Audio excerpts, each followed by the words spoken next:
ওঙ্কার বাংলায় সঙ্গে রয়েছে আমি শিল্পা। আসছে বিস্তারিত খবরের দিকে। বিজেপি নেতা অর্জুন সিংকে জামা কাপড় খুলে গামছা পরিয়ে দৌড় করানোর হুঙ্কার জেলা তৃণমূল কংগ্রেসের সভাপতি আব্দুর রহিম বক্সির। মঙ্গলবার বিকেলে মালদা রতুয়া 2 নম্বর ব্লকের কুমারগঞ্জের একটি জনসভা থেকে এই হুঙ্কার দেন জেলা তৃণমূল কংগ্রেস সভাপতি।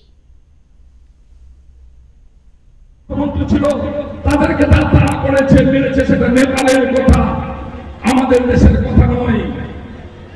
একজন বেঈমান মির্জাফরের বাচ্চা ভাটপাড়াতে বারাসাতের বসে বলল, পশ্চিমবঙ্গের মানুষকে উস্কে উস্কে বলছে যে মমতা ব্যানার্জি সাবধান, এখানেও গণউত্থান করে পশ্চিমবঙ্গের বুক থেকে তৃণমূলকে সরিয়ে দেওয়া হবে, আর তোমাদের অবস্থা করা হবে ওই সেই নেপালের মতো।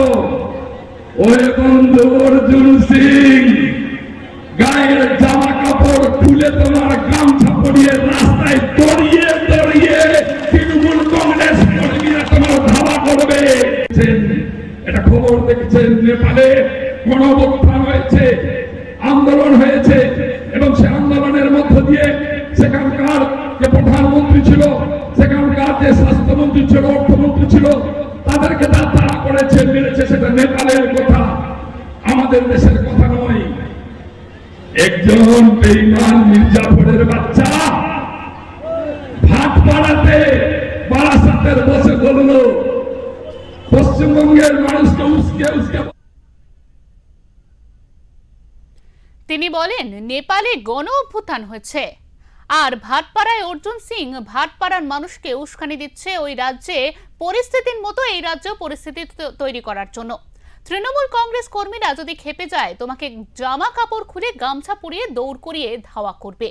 আর তোমার যে পিতা বিরোধী দলনেতা বড় বড় কথা বলছে, আস্ফালন করছে, বিজেপি এই দেশটাকে বিক্রি করে দিচ্ছে। দেশের মানুষ খেপে গেলে এই বিজেপি নেতাদের খুঁজে পাওয়া যাবে না, মানুষদের খুঁজে খুঁজে বার করবে।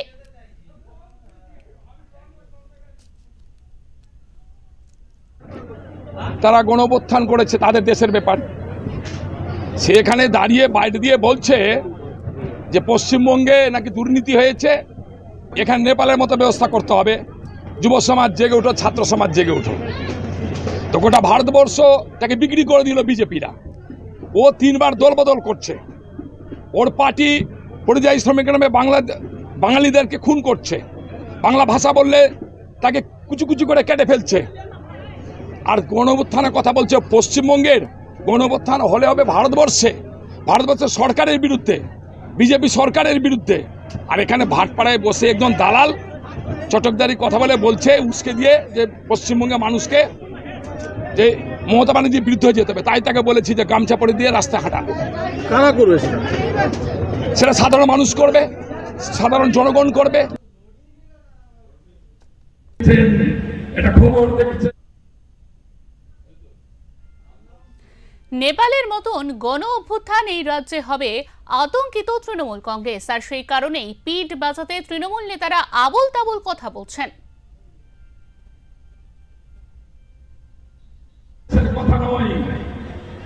একজন বেঈমান মির্জাফরের বাচ্চা নেতার কোনো অস্তিত্বই নাই।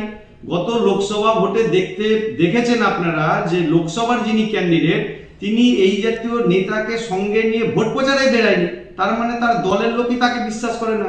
এই জায়গা থেকে দাঁড়িয়ে তাকে এই জাতীয় কথা বলতে হবে কলকাতার নেতার সম্বন্ধে, না হলে তিনি তার দলের যে ওনার অস্তিত্ব নাই এবং লোকের কাছে যাবেন কেমন করে।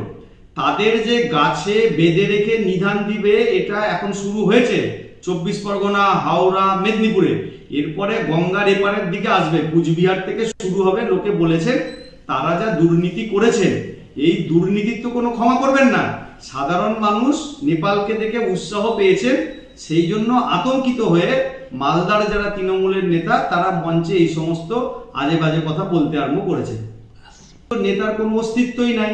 গত লোকসভা এটা খবর দেখছেন, নেপালে গণঅভ্যুত্থান হয়েছে, আন্দোলন হয়েছে, এবং সে আন্দোলনের মধ্য দিয়ে সেখানকার যে প্রধানমন্ত্রী ছিল, সেখানকার যে স্বাস্থ্যমন্ত্রী ছিল, অর্থমন্ত্রী ছিল, তাদেরকে তারা করেছে, মেরেছে, সেটা নেপালের কথা, আমাদের দেশের কথা নয়।